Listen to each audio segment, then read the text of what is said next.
So by the time we're done today, if you're listening to this, you're going to know the language that your partner's speaking. And I'm here to tell you that they're not speaking the same language you're speaking. Right? And we're going to start right into this because somebody asked a question on our live stream a couple of weeks ago. Do lions and unicorns have different dialogues in their head? And of course, and we're going to get into all that. I'm going to explain that. But it suddenly occurred to me that on our channel, we have never talked about the different language that people use in a relationship. Yeah. It's a And if great you question. and if you stay with us to the end, we're gonna give you some special information on how you can make this far easier than it appears to be. Make it work for your relationship. But what I want to do at the beginning is now you know this backwards and forward, Christina. So Yeah. what I want you to do is forget everything you know, and which is easy for both of us. And Yeah, I don't know anything, so that's really easy. so I'm gonna put this up here, and without interpreting it through our lens that we use here on the channel, just see what comes up. And a normal person would interpret this comment. So here it is. Hmm. If your partner said, "I just want a little peace. Why does everything have to be such a big deal?" Without knowing what you know, what are they saying? Uh, they want peace and they don't like how things are more emotional or of more theatrics than they want. Okay, but what are they really saying about you? Here it is again. Okay, like you're not peaceful, you make things a big deal, like that. Is that what you're meaning? Yeah. So Okay, so basically, it sounds like this person's sort of blaming you, right? right. Okay, but actually, there is a secret language that's being spoken in that sentence. Mm-hmm. And if you interpret it through your lens, you're going to miss the message. Right. Now, let me add another one to it. So, Okay. all right, let's see what you say about this. And I know this is hard because you know what's going on here. So you're not Right. listening to me. You don't care what I have to say. Yep. So you And want me to say how it's offensive? I might say, of course I'm listening to you. You're screaming at me. I can't help but listen to Yeah. you. All I can do is listen to you. So how did that hit you when that popped up on the screen? Um, like you don't think I'm important enough to Ah, listen to excellent. you. Well, I'm listening to a book on listening right now, so I learned about that one. That's a very common human trait if you're not being listened to. Uh, well, we invite you to soar with us. Come learn how your partner's talking. Come learn how you're talking so you guys can, at some point, speak the same language. So here's the premise today. Is it possible that the words used and the meaning behind those words carry different meaning and emotional color? And Yeah. there's a couple communicating, one speaking German, the other one speaking Chinese, which, in essence is kind of what's going on. Mm-hmm. Right. I'm So, excited for you to explain why. all right, so we've covered. Thank you. I'm excited too because I've never presented this information in this way, but it makes so much sense to start here. Yeah. And let me tell you Start with why. the Because understanding. in 26 years of doing couples counseling, I'd say the number one thing when I say, okay, what's going on? What brings you to counseling? The number one thing is people say we can't communicate. Right. I know I've felt that way myself. Have you ever felt that way, Mark? That's a little bit of a problem, yeah. So, Yeah. so now I'm going to Hmm. kind of take a jump here. Um, it turns out, and I'm not going to take time to prove this or lay much of a foundation, but it turns out, and I'm sure most people listening to this understand that we tend to be in a relationship with our opposite type. Hmm. And so the premise is that these two types of people match up, but they speak completely different languages. Because they want different things. Ah, very good. They, Hmm. they want different things. The words makes sense, but the underlying meaning, I mean, if your wife has been telling you for 15 years that you're not listening, that there's a coded message in there that, somehow we're not getting. Right. Because, of course, the person is listening, but the message is not coming through. Well, and what's cool for you is that you have this point of view where you can get on the inside of other people's marriages, but like that's not common. People don't know how the inside of 60 other marriages work. Like you get to see these grand arcs that I think people in general don't get to see. So one of the benefits that's very true, and I've decoded it, and that's Mhm. the code is what I'm sharing today. One of the Mhm. benefits of understanding this is that you will instantly, once you're done listening to this information, you're going to instantly understand what the other person's actually saying. Right. So Yeah, that's so nice. let's go back to this for just a minute. If a couple came in to my office and one person said, I just need a little peace, why does everything have to be such a big deal? And the other person said, you're not listening to me, you don't care what I have to say, I would instantaneously know who is who and what is what and why things are happening. And you would too. Right, right. I know it is kind of fun to read it. Yeah. Yeah, So so what I want it's to true. so now what I want to do is I want to transition to my model of relationships, which is called the dance of the lion and the unicorn. And let me just show it to you. So two people, two circles. The one on the right I call the lion, and the one on the left I call the unicorn. Now we all have emotional pain, so the emotional pain of the lion is nobody cares or they're not good enough. And the emotional pain of the unicorn is a feeling of anxiety or fear. Now, we all need Mm, a defense against our pain because we don't want to feel our pain, so that's why we have a defense. So the unicorn's defense is they avoid. They don't like conflict. The lion's defense is they get angry. So this is circular. I'm just going to show you. We're going to start with the anger. The anger triggers anxiety in the unicorn. That makes them think, oh no, here we go again. I need to walk on eggshells and avoid the conflict. That looks like rejection, like nobody cares to the lion, and it makes them angry, and it just goes around and around. And that was my book, mm-hmm. by the way, The Dance of Mm-hmm. the Lion and the Unicorn. It's a good book. It is a good book. It's a very good It book. definitely helped Um, my marriage. did it? Good. Yeah, for sure. Great. Yeah. Well, so and I'll say this too, like as I've been learning more and more, we think we need to run away from our pain. But we really don't, but it is our natural tendency to run from it. That's right. That's right. The natural tendency is we want to make the pain go away. Mm-hmm. And in fact, the pain is a powerful message. Mm-hmm. Right. It's a good And read on so what's going on. I was going to try to I'll go through this one more time. So we got the two people now. These yellow circles are a part of the brain called the limbic system, or the Mm-hmm. child emotional brain. If you've ever heard of the inner child, that would be the inner child. Right. And so the lion and unicorn we're born one way or the other, and whatever happens in the first 5 years Right. kind of sets the trajectory for how much of a lion or how much of a unicorn you are. And you can see that and almost everybody I ever talk to that has concerns about relationships knows that there is a cycle going on. They just don't know how to put the labels on it and understand how it works. Yeah, they're kind of confounded that something is happening. Right. They know it's Right. happening. They just could never put it into words. Right. And if you're interested, the book is available on Amazon, and it's also an audio book. Mm-hmm. Now, Christina, what I wanted to do is I wanted to probe a little deeper into this.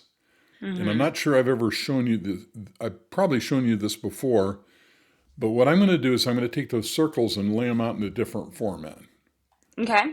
All right. So this is what I call a cognitive model. Mm-hmm.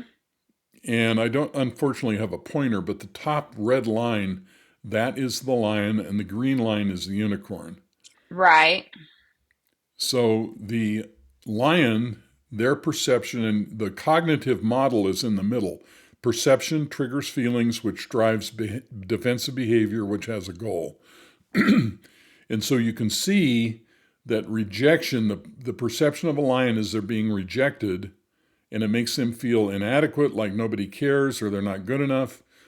Their defensive behavior is to get angry, and Right. their goal is approval. So keep that word in mind, approval. Right. Approval's the name of the game for a lion. Yeah, and if you know that going in, you automatically understand what they're asking for. Yeah. So let's go back to this and look at the unicorn. The unicorn's perception is there's conflict. That makes them feel anxious or fearful. Their defensive behavior is to avoid, and their goal is safety. So lions are approval seekers. Unicorns are safety seekers. And what this does is it conditions our perception, and everything we say contains a hidden message about our emotional state. Yeah, it's like pointing back to what we're really wanting, what we're really asking for, though we Right. don't have the ability or like the realization we need to say that, maybe. Yes, that's such a smart point what you just made, because we think what we're saying is very clear. Hmm. We know what the words mean to us. Right, because we know where we're coming from. We know but the other person has no clue because they live in a different world. Right. Yeah.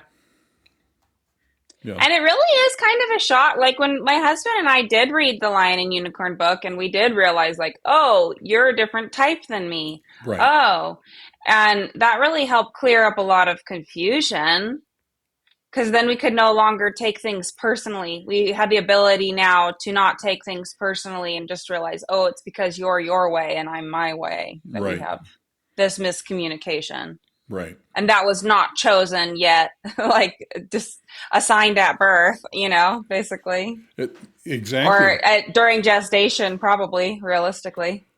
That's right. As I recall, when I was researching my book, there's kind of a switch that gets thrown somewhere in, I can't remember whether it's 6 months or 8 months of gestation, and unicorns respond differently than lions do to norepinephrine and adrenaline. One type goes this way and the other type goes that way, and that sets this trajectory. So it is a biological Wild. difference. Right. Yeah. And it makes it so much easier for me to be accepting. It's like, oh, okay, it's just a way that people are. So, That's right. anyway, for what it's Well, worth. and unfortunately, we're attracted to the opposite type. But even if you aren't, you still need to decode what the other person's saying. Right. So, okay, let's Yeah. take a look at this. So, how do lions communicate? And there's a lion. She's the lion. He's the unicorn. Hmm.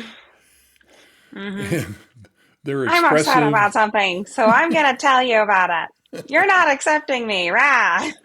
And Yeah. so,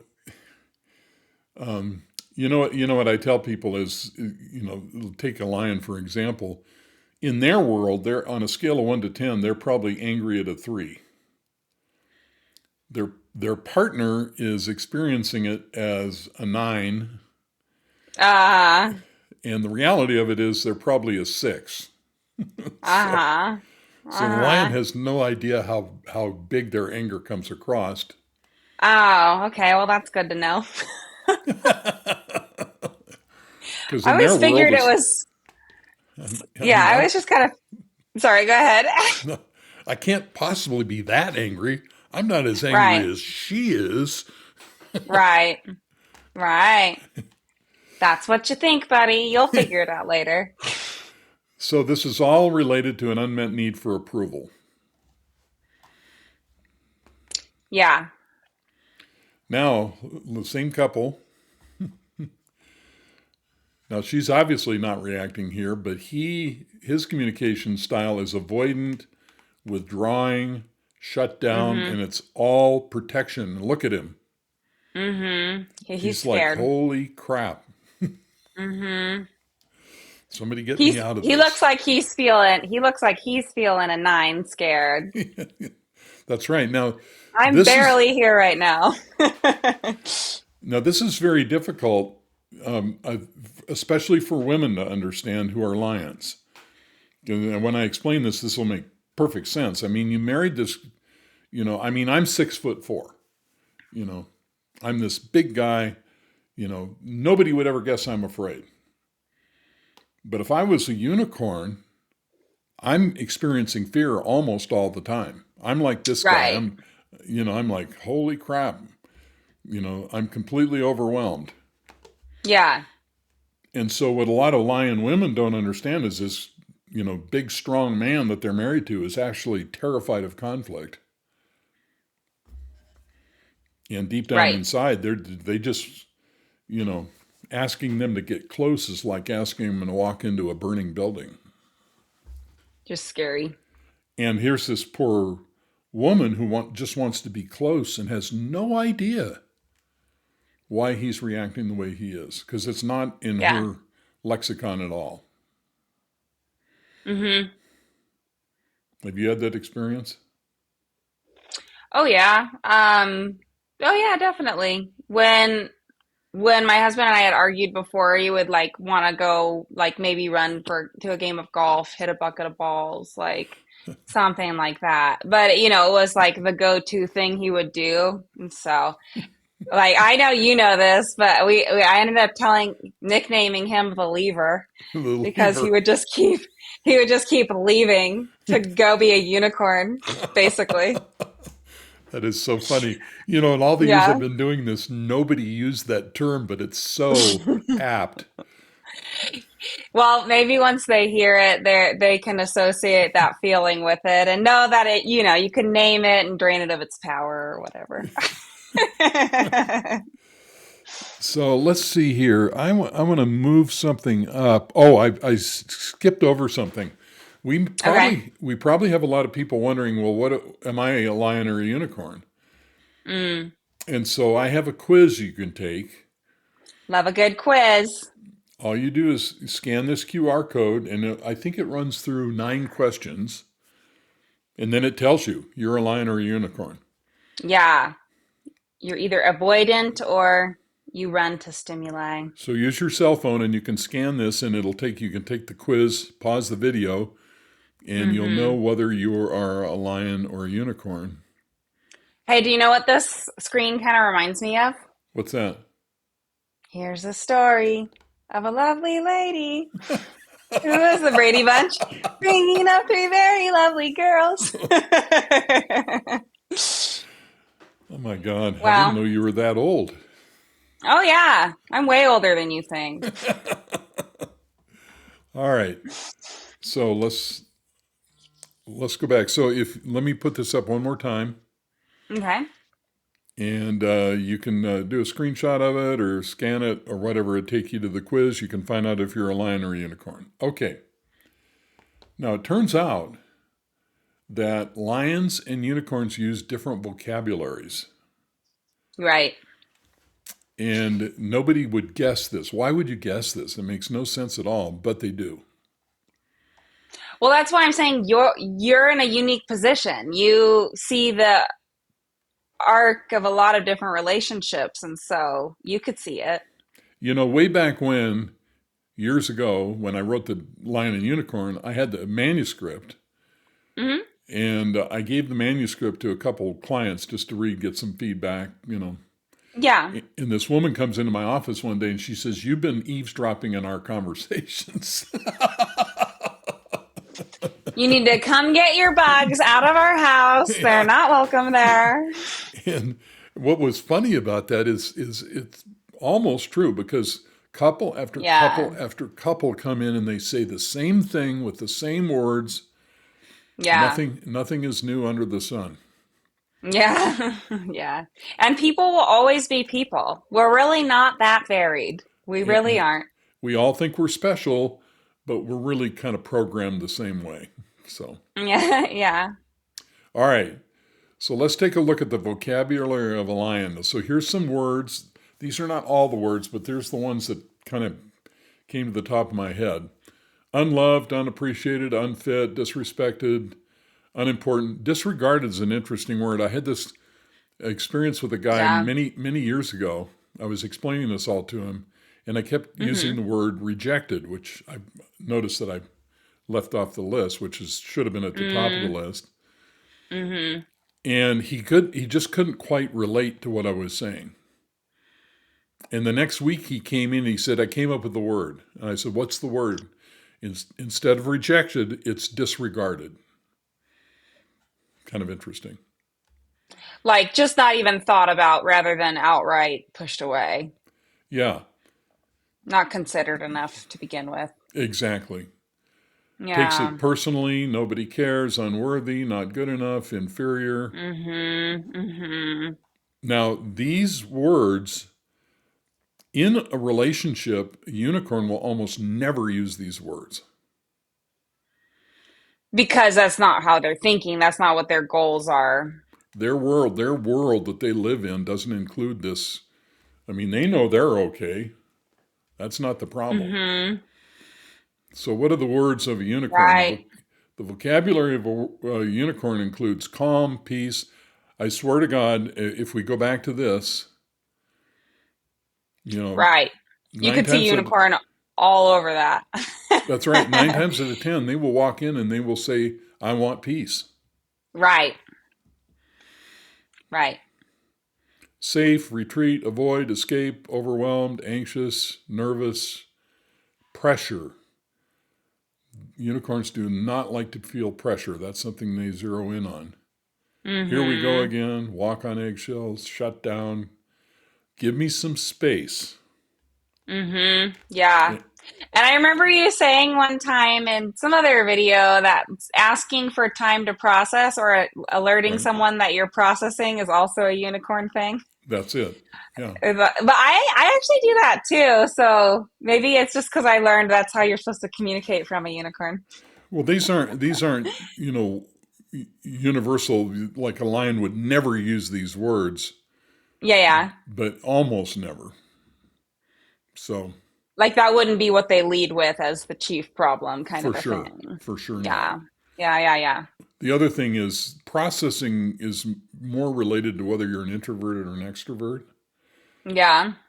Introverts definitely have to process, but unicorns generally process. Then the question becomes, are unicorns always introverts and lions always extroverts? And the answer I'm is no. guessing no. Maybe I just remembered it from you before.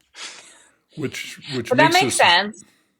I have a daughter who is a lion. She's married to a unicorn, but he is an extrovert and she is an introvert. It's very confusing until you catch on to this. Mm-hmm.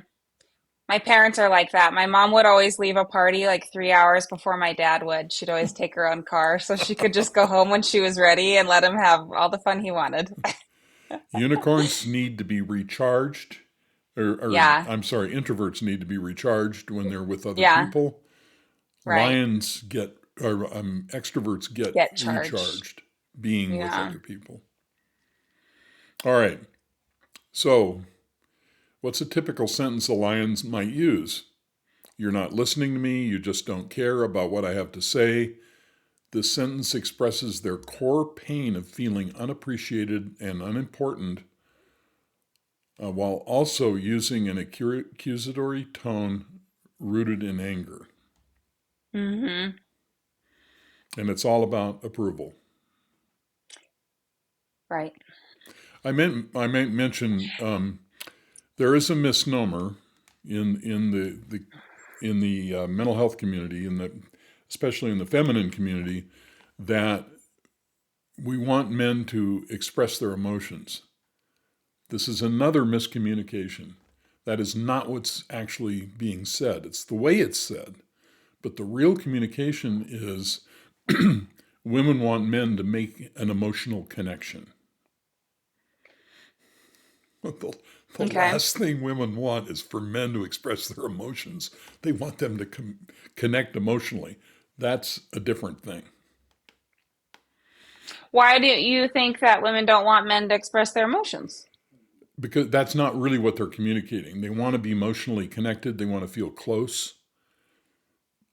But I heard somebody say that women don't want to feel a man's pain. They just wait at the finish line and pick the winners. Oh, that makes me so sad for men. That's the way it is. I don't know. I think the tide's changing. Like, because even like watching how things were from being a kid and like watching my husband experience what it is to be a man today and like watch the space we're trying to carve out for our son to express himself. Like, I don't know. I feel like men being able to have a space to be vulnerable and that's acceptable is like really important. Yeah, I would have to disagree with that. Really? Women don't want vulnerable men. They want strong, Um, confident men. I'm sorry. But hmm.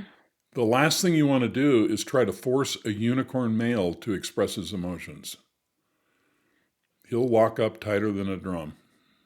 Mm-hmm. Retreat to the corner further than ever. But yeah, I think it's really important, like you said, to give men permission to express their emotions. But in general, the message is Yeah. not that we want them to express their emotions. We want them to become emotionally available. Mm-hmm. Those are two completely different things. So, in other words, if you Yeah. asked your husband if he was discouraged, if he was emotionally available, he'd say, "Yeah, I'm discouraged, and maybe here's why." But, you know, you wouldn't necessarily want him to express that emotion all the time. He can acknowledge the Sure. emotion. Sure. Like to just be in this, are you talking about like just being in the throes of being discouraged or something and like expressing Yeah. the woe feelings from that you're meaning. Well, in other words, yeah, acknowledging the feelings. But see, Mm-hmm. I think what couples need is closeness and connection. And what especially unicorn men do, is they close that off because what they've been taught is that if they are open and vulnerable, there's going to be conflict. They're going to be in trouble no matter what, somehow. Right. Right, right, right. So part of what we're talking about Funny today. that you use the words in trouble too, because I will tell Mhm. Brett all the time, my husband, he'll be like, I just feel like I'm gonna get in trouble. Be like, Right, you're a grown man. I'm not your mother. Like, you're not in trouble with me. He's like, well, right. you know what I mean. No, but no, seriously, that's what they think, that they're going to be in trouble. Yeah, That's I think he really does. yes, Yeah.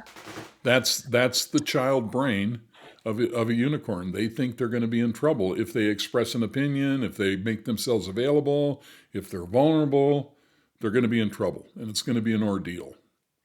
Yeah. It's too scary to be vulnerable. And what happens is the more they close off, the more rattled and upset and rejected their partner feels, and then all their Right. worst fears come to pass. So true. So true. So I hope today you've understood these different languages these two types speak, because if you understand it, you can bring compassion into the relationship. Oh, that's the fruit. Like that's the spice of life right there. Yeah, Compassion for your compassion is relationship. compassion is Mm-hmm. the important thing. Mm-hmm. Don't we all just want to be heard from each other?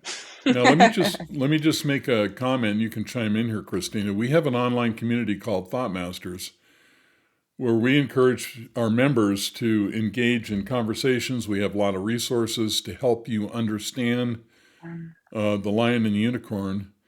And there's also something else we do, and we call it moment mindfulness, which Mm-hmm. gives you an enhanced ability to see these patterns. It's almost Mm-hmm. like turning on the lights so you can see Mm-hmm. them. And Absolutely. I promised at the beginning of the video that I would, share the key to that.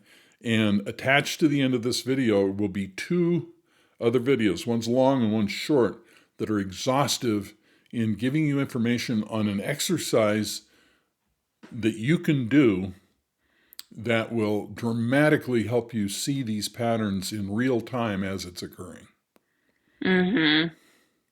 And you've gone through So that, good. Christina. You know what I'm talking about. Yep, it's very effective. It helps you to reframe your life in much simpler, more manageable ways. And if there's anything we can do for you, there would be this is yet another QR code that takes you to a form that we will respond to. If you need anything, let us know. The whole purpose of the channel is to share this information and make people's lives better. That's what we're trying to do.